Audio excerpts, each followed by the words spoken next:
Good evening and welcome to the Solano College Sports Network for tonight's high school football matchup between the Liberty Lions and the Vacaville Bulldogs.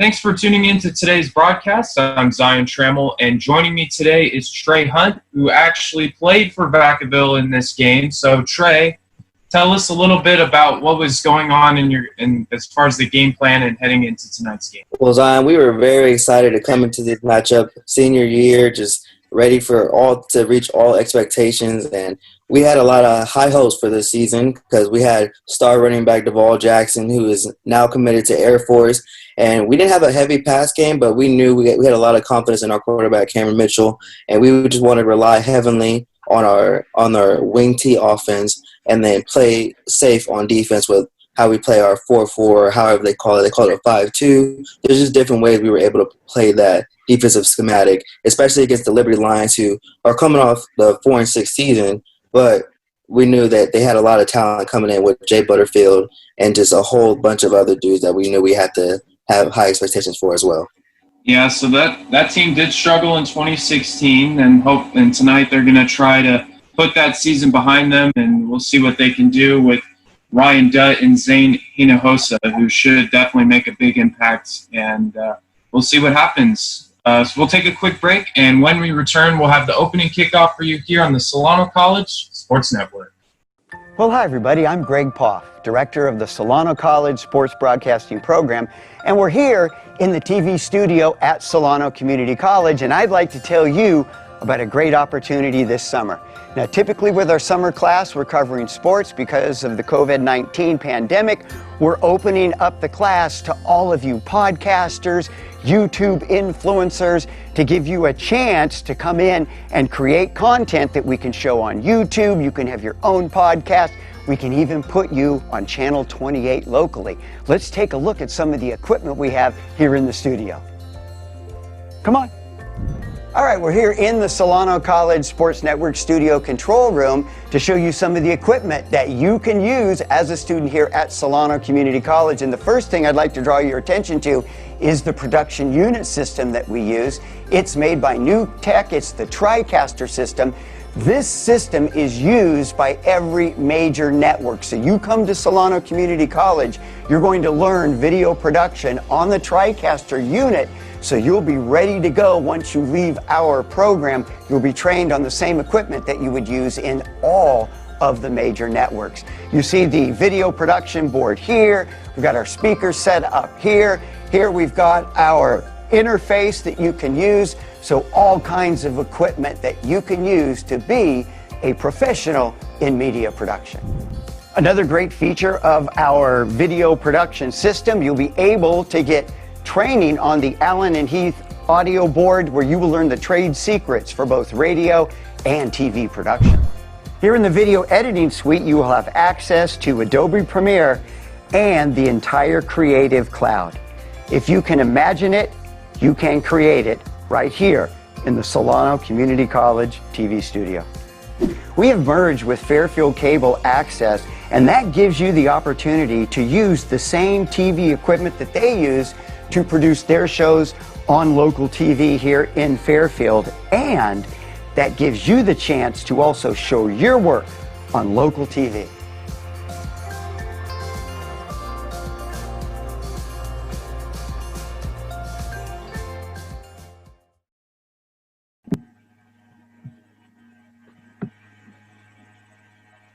All right, so we are ready to go here from Tom Zanino Stadium between Liberty and Vacaville. Opening night here for these two teams. As these two, they have played each other a couple times on opening night. Last year in 2019, these two teams matched up and we covered that game. And Liberty won that one 49-24. But as of this game, Liberty went 4-6 last season, and they struggled towards the end. They finished off 1-4. Yeah, this team was definitely talented, and I just remember this because like you said in the intro, I played in this game, and I remember the heat, I remember the intensity, I remember just the chills you would get in warm-ups because it's the first game of your senior season, and you just want everything to go right. Yeah, it usually gets pretty warm there in Vacaville for these football games. As Brandon Talton is ready to kick it away for Vacaville.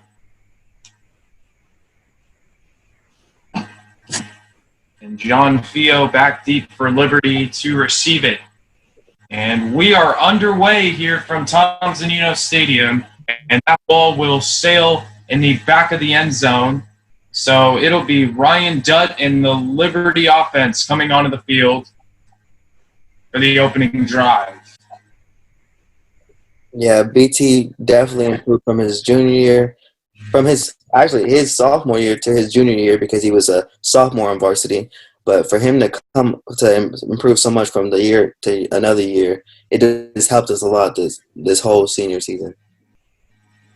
The senior 6'5", 200 pounds, under center for Liberty.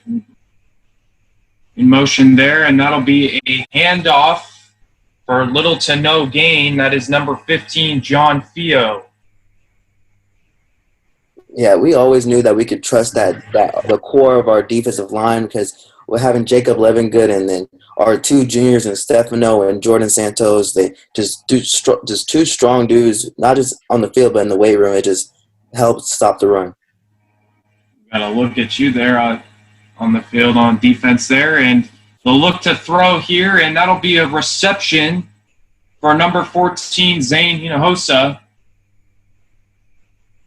The senior had 4 touchdowns last season, 6 foot, 175 pounds, and he has his first grab of the night. Yeah, that was always hard to play against when our defensive schematic is just those short routes because our corners play off a lot. So they're able to get those open, free, short routes. And that'll be another handoff there, and a few yards brought down by number 22, Timothy Jackson. I believe that was Fio on the carry there. Yeah, that was our whole goal. Our whole goal was just to make sure that they fought for every single yard. We didn't want to let any big plays happen. And if they got a big play to go off, it was just our fatigue. So Dutt and shotgun there, and they're going to toss it over to number 21, Kenroy Higgins. Gains a few. Yeah, funny story about Kenroy Higgins is that we went on our recruiting trip at the same place at Southern Oregon. It's just crazy to see to go on a visit to Southern Oregon, and then he ends up at UCLA. It was just a great experience to see him practice and play and stuff like that. There'll be another handoff there to Higgins, and he gains a few. He's brought down there, I believe that was number 7, Shane Garner. So Higgins, is he currently at UCLA at the moment? Yeah, he's currently is at UCLA. He's more of a defensive person. That's what I would learn as the more time I've seen him play. He wasn't really much of a rushing attack. And this Liberty backfield with Vakai at Utah. Sione Vakai at Utah, as Higgins signals that he got the first down there. He's getting involved early on. A lot of running, only one pass here from Liberty early on. And that's what you usually do for offense. You beat the defense down with the run after run after run, and as soon as they get tired, you let go of that passing offense and try to spread the field out. Dutt under center, that is motion there, and another handoff once again, and Vacaville is not having it. There's Garner again, and Higgins is brought in behind the line of scrimmage. Yeah, with the defensive coaches of Coach Cassis and the defensive line coaches of Coach Fisk, who usually played in the NFL, he played for the Titans, and they really were hard on the pressure that we applied to that offensive line.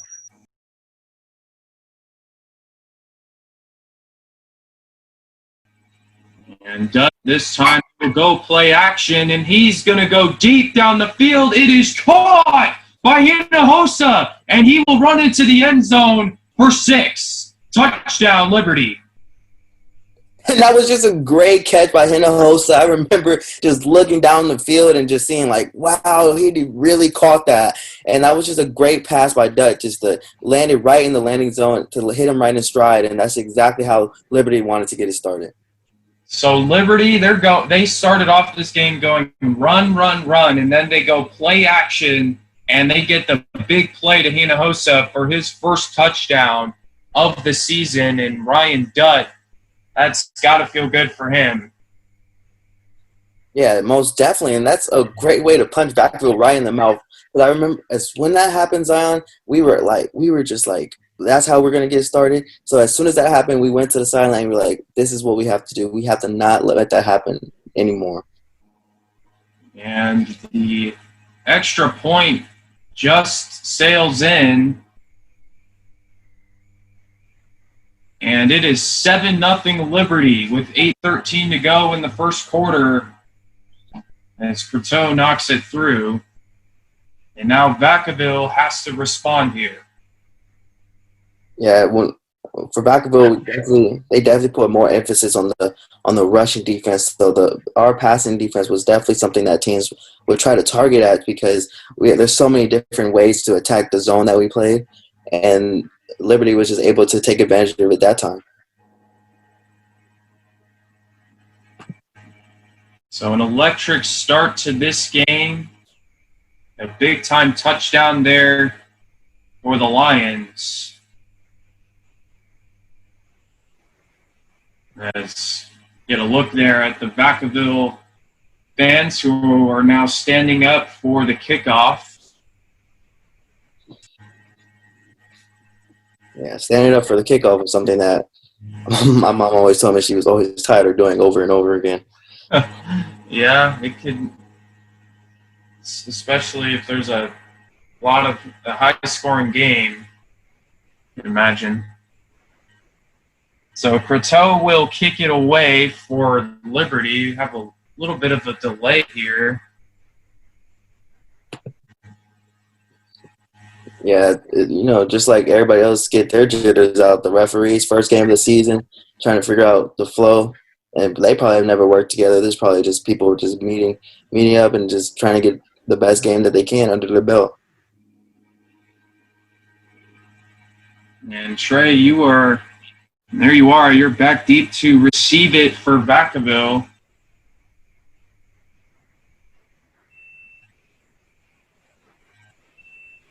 As we await the kickoff here from Liberty.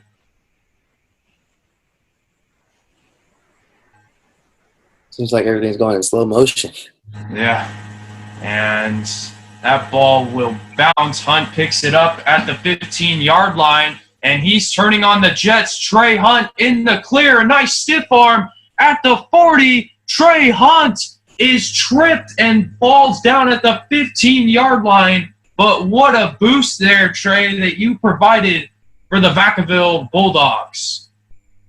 And that, just seeing that again just frustrates me more and more every time I see it, because all my high school I've never returned a kickoff return.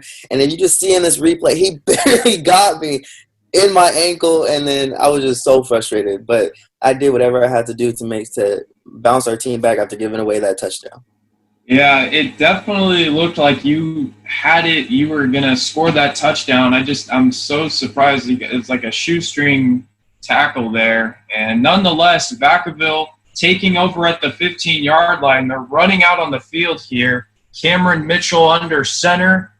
And it'll be a handoff to Jackson, who makes a move, and he will score a touchdown for Vacaville. Wow, what a response. One play, one touchdown.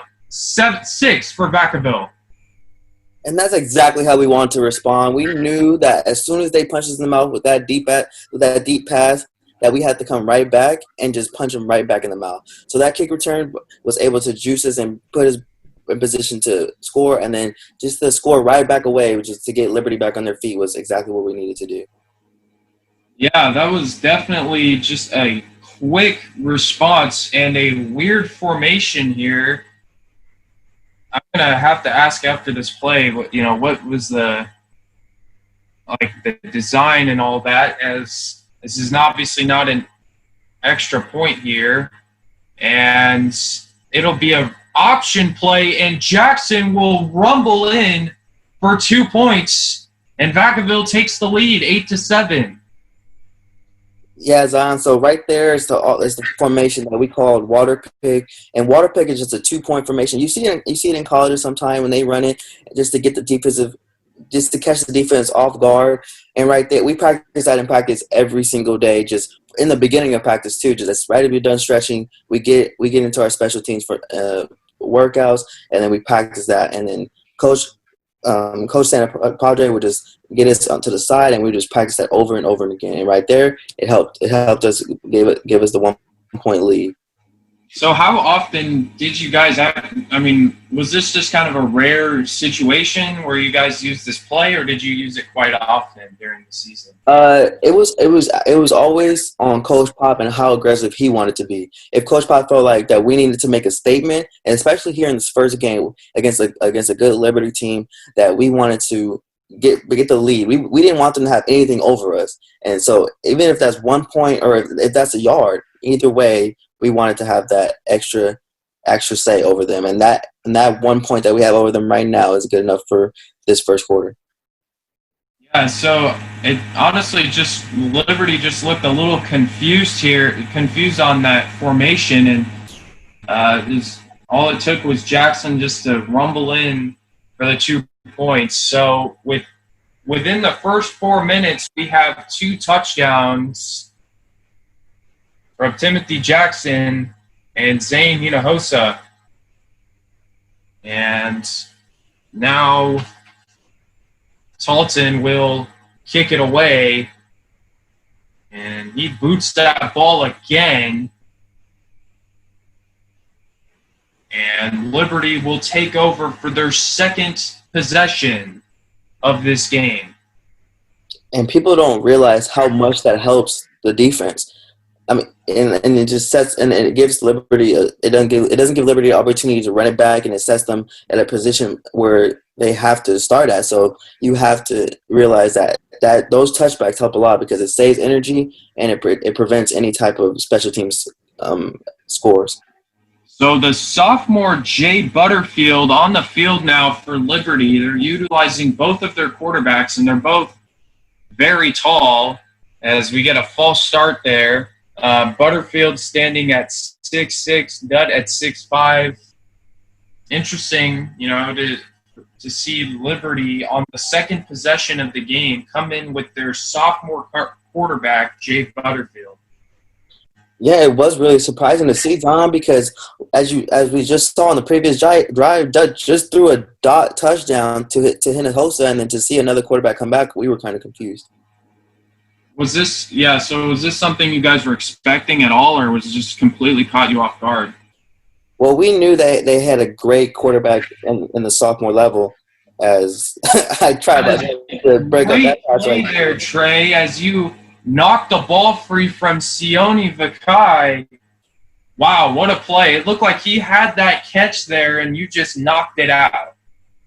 And even if you don't want to be in that situation right there, we practice even if you get beat, how to make sure you don't give up on the play and swipe away as much as you can. Yeah, and as you can see on the replay there, that was a great defensive play to cause the incomplete pass, as Butterfield will come back into the huddle. And we got the opportunity in August of 2019 to watch him play against Vacaville as a senior, and he just had a terrific game. We'll get more into that later, as that was over the middle to Hinojosa, and he was unable to hold on there. Like it was Nick Smith on the coverage, and it'll bring up a third down.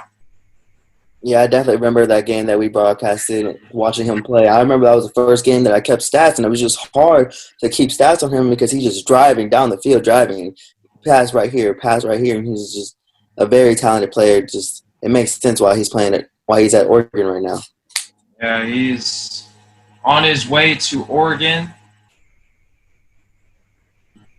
Top school for college football as Butterfield play action there and a nice swat there. I believe that was number 7, Shane Gardner? That was one of our tall, strong safeties, Christopher Toller, who's mainly a basketball dude, but we use his height on the edge just to knock down those passes because, like you said, Liberty has tall quarterbacks, and we needed to bat down those passes and give us more opportunities to shut them down. Yeah, that was a nice defensive drive there from Vacaville after giving up the touchdown, and now they will punt it away. And a fair catch there from number 31, Jake Narayan. And so Vacaville back on the field. But yeah, like you were asking me, Zion, yeah, but there was no way to really predict that they were going to just use both their quarterbacks. But either way, we knew they were both tall. We knew that they both had an arm to them, so we knew that we had to perfect our defensive backs and try to make sure that we didn't let anything get behind us as much as we've seen. So here come the Bulldogs back on the field, and Cameron Mitchell. You guys are not utilizing two quarterbacks here. Mitchell staying on the field as he'll be under center here, and Jackson will go in motion, and they'll throw a screen pass there, and a few yards picked up. Yeah, so right there, as you see, Devall Jackson starts in motion. Now, his whole idea is to go get that corner that's guarding the receiver, who's the main target on the play. And right there, he missed his block a little bit, and Jordan Merger wasn't able to find a burst or a lane to get through.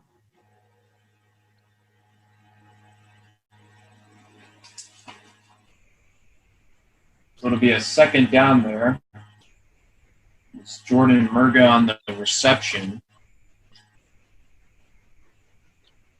Yeah, so right now we have Dylan Warfield in the game and Ethan Howdy-Shell, just two young athletes who always benefited us on the field. And Dylan Warfield we've seen him when he transferred to Oak Ridge and came to Baca High, and played Baca High, and he had a great game also, and he's just a talented young kid.